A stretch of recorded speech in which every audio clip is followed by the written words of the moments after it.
Good morning friends. आज हम चर्चा करेंगे नई टैक्स रेजिम असेसमेंट ईयर 2024-25 के लिए जो एप्लीकेबल है, यानी कि जो अभी आईटीआर भरे जाएंगे उसके लिए जो रेजिम एप्लीकेबल है उसके बारे में बहुत सारी क्वेरीज हैं, तो उसको आज हम चर्चा करेंगे। वैसे नई टैक्स रेजिम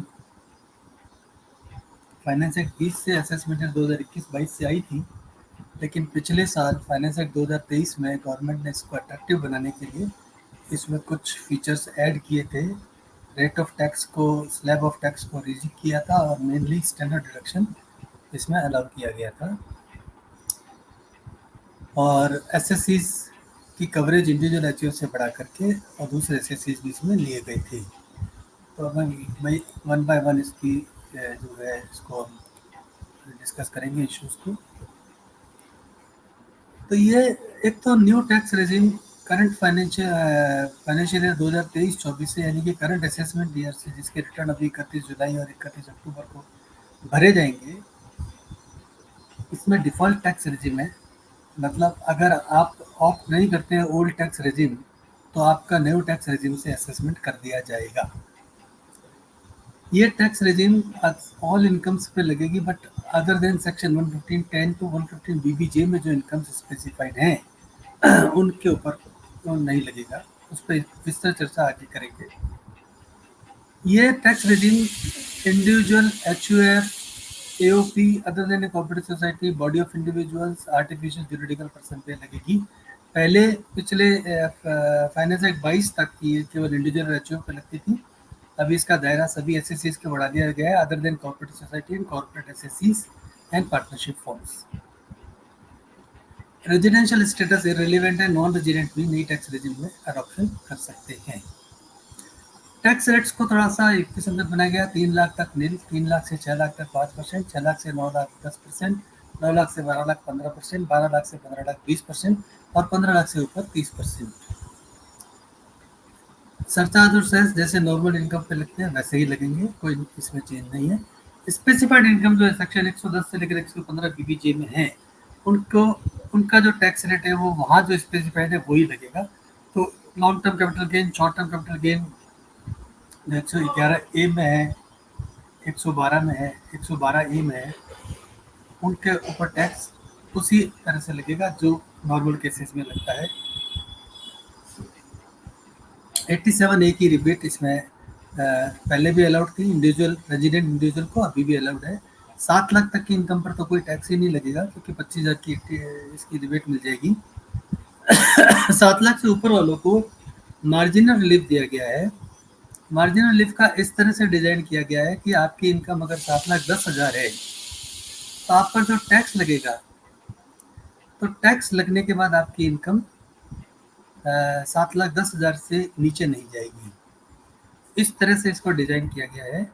तो ये जो मार्जिनल रिलीफ है वो 7,27,780 तक की इनकम लेवल पे मिलेगी, उसके ऊपर नहीं मिलेगी।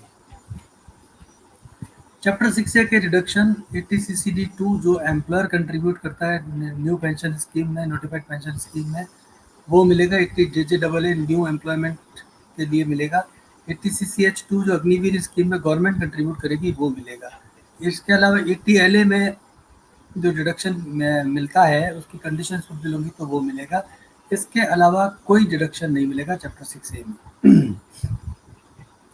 80G भी नहीं मिलेगा, 80GGA भी नहीं मिलेगा, GGB भी नहीं मिलेगा, GGC भी नहीं मिलेगा, मेडिकल इंश्योरेंस भी नहीं मिलेगा। सैलरीड इंडिविजुअल्स को स्टैंडर्ड डिडक्शन मिलेगा, और फैमिली पेंशन वालों को भी स्टैंडर्ड डिडक्शन जो उनको मिलता है सेक्शन 57 में वो मिलेगा।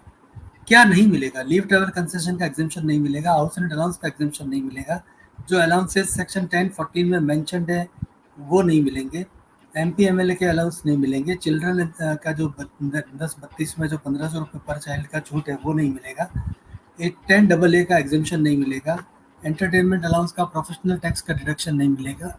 अगर आपकी प्रॉपर्टी सेल्फ ऑक्यूपाइड है तो इंटरेस्ट ऑन बोरोड कैपिटल का डिडक्शन नहीं मिलेगा।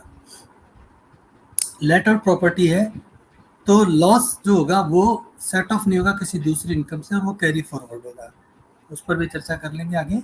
एडिशनल डेप्रिसिएशन नहीं मिलेगा। Deduction under section 32AD, 33AB, 33ABA, 35AD, 35CCC certificate expenditure ये भी नहीं मिलेंगे।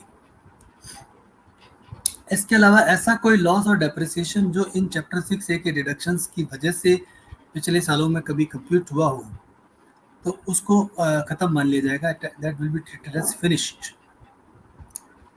हाउस प्रॉपर्टी में, सेल्फ ऑक्यूपाइड प्रॉपर्टी में तो इंटरेस्ट का डिडक्शन नहीं मिलेगा, लेकिन लेटर प्रॉपर्टी में इंटरेस्ट का डिडक्शन तो मिलेगा, लेकिन अगर लॉस आ गया तो वो लॉस किसी दूसरे हेड की इनकम से सेट ऑफ नहीं होगा, वो लॉस आपको कैरी फॉरवर्ड करना पड़ेगा सेक्शन 71B के हिसाब से 8 साल तक, और हाउस प्रॉपर्टी की इनकम से ही वो सेट ऑफ होगा। एडिशनल डेप्रिसिएशन का कोई अनदर डेप्रिसिएशन आपके पास है तो 1/4/23 की ओपनिंग WDV में उसको एडजस्ट कर दिया जाएगा। अगर कोई एसएससी चाहता है कि उसको ओल्ड टैक्स रेजिम में रहना है तो ही कैन डू दैट। बिजनेस और प्रोफेशन के केस में उनको फॉर्म 10 IEA फाइल करना पड़ेगा before due date of ITR, जो भी उनके एप्लीकेबल 31 जुलाई या 31 जुलाई, 31 अक्टूबर, 31 अक्टूबर, और एक बार फाइल कर दिया तो फिर वो हमेशा के लिए ओल्ड टैक्स रेजिम में रहेंगे जब तक कि वो ऑप्ट आउट नहीं करते, और एक बार ऑप्ट आउट कर दिया तो वापस ओल्ड टैक्स रेजिम में नहीं जा पाएंगे। और इसके अलावा जो अदर देन बिजनेस वाले हैं उनको फॉर्म भरते समय ही ऑप्ट करना है। तो इसका अर्थ ये हुआ कि अगर आपको ओल्ड टैक्स रेजिम में जाना है तो सैलरीड एसएससीज को रिटर्न ड्यू डेट पे भरना पड़ेगा। अगर ड्यू डेट पे रिटर्न नहीं भरेंगे तो उनका न्यू टैक्स रेजिम में असेसमेंट हो जाएगा, भले ही वो ओल्ड टैक्स रेजिम में रिटर्न फाइल करें।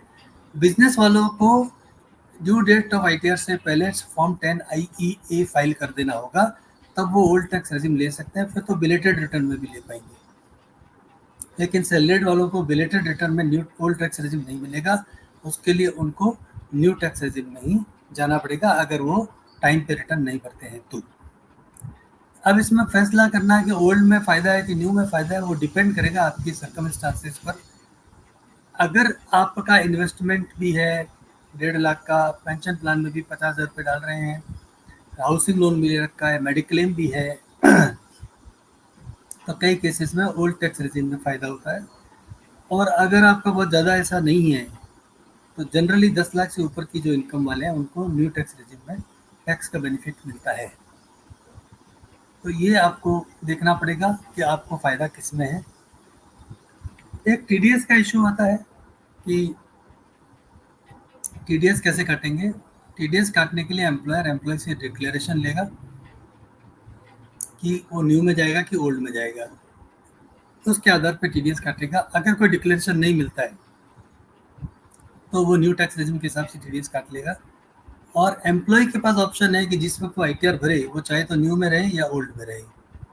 इसके लिए CBT ने एक सर्कुलर 4/2023 डेटेड 3/4/2023 भी इशू किया था।